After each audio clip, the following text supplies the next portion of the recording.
Bruntz, what's your expectation level tonight? And a big one, I think, quietly for Nebraska. They're not going to You talk, concede. It's not a foregone conclusion in hoops. This is you interesting. talking about the dunk contest?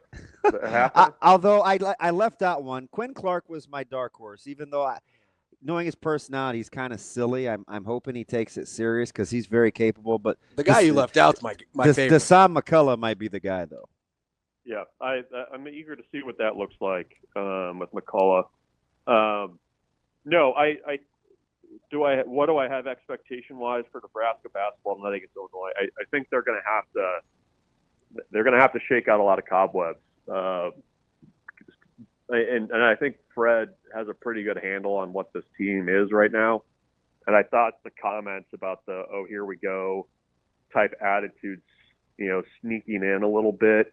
You can see it, during this losing streak. I mean, I think there's a mental edge that's not quite there, that has gotten farther away from this team as the losses have piled up.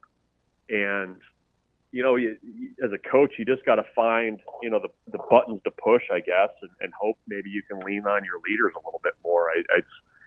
I'm not 100% a body language guy, but I mean, at times in this losing streak, some of the guys have looked like they are almost kind of expecting bad things to happen, and lo and behold, they do. So we'll see if they can find whatever edge they had at the beginning of January. But if they're going to stop this tailspin, I think it's got to start with you got to win at home, because I think that's been the thing that's been even tougher for this group. Is they never lost at home. That's not something that you do, and to lose the way they have in Lincoln, that's got to be doubly tough for them.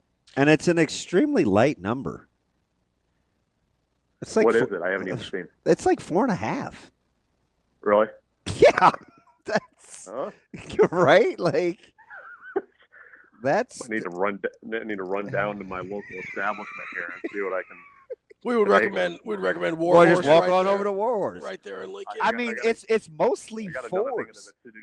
And Bruntz had opened at 2.5. Yeah, that's wild. I don't know. That's wild. Are you getting a benefit of the doubt still at home? I don't know, man. I don't know. I actually think the number's right. I don't know. My metrics have it at 4.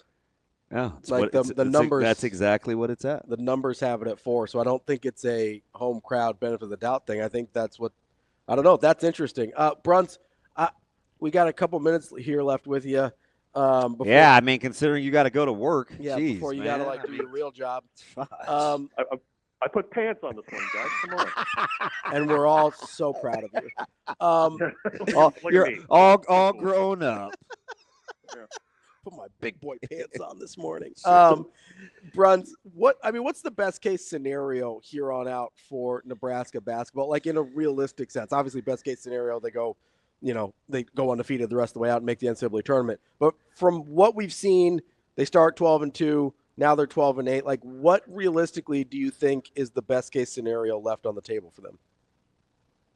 Yeah, the schedule at least lightens a little bit towards the back half of the season. So I mean, it doesn't feel like everything's lost. But I mean, the kind of goals now have shifted a bit, right? Like you need to get the heck off the bubble of the Big Ten tournament thing. Like that's kind of where you are now. Is like, you're not even thinking like top half of the league right now. It's just how do you get things reversed? Can you get back to 500 somehow by the end of the season in conference play? I mean, is that a realistic goal? I mean, even before the tailspin, I would have probably said, like, just given the way the league is, like, if you're at 500 by the time you get to the end, like, you're doing okay and at least have a shot at doing something later in the season. But that to me is, first get the heck off that line, because, I mean, the closer you get to February and late February and you're still sitting there, wondering if you're going to make the Big Ten tournament. I mean, I can't even imagine what that pressure is going to be like. So I don't know. I mean, start playing good basketball. I mean, maybe that's that's where we're at right now. Like play some 3-point, defend a 3-point line. I mean, I think that's kind of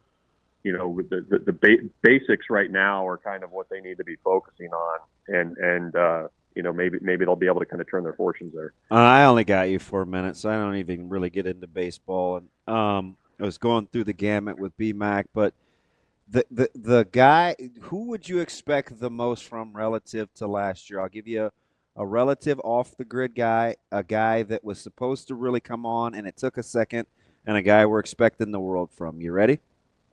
Okay. McConaughey, Silva, Butenbach. Relative to our current expectations.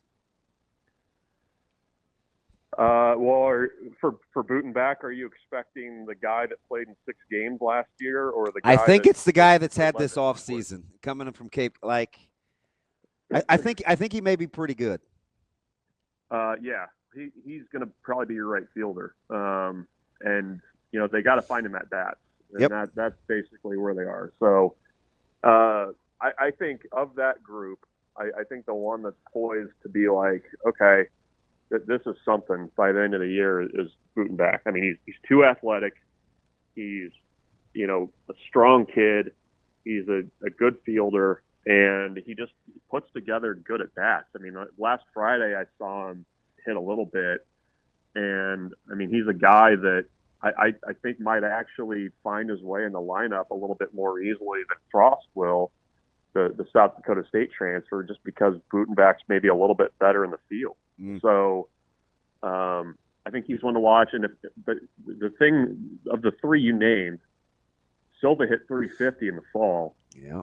He had a 400 on base percentage last year. He hit 256. I mean, if he gets that up to like 280, that's going to be kind of scary. Is the center field position open, do you think? Yes. Yeah, I agree. I think I would say it's probably close to neck and neck between Silva and Bolin right now, the other JUCO transfer. Bruntz, appreciate your time. Go to work. All right. Thanks, guys. We'll see you.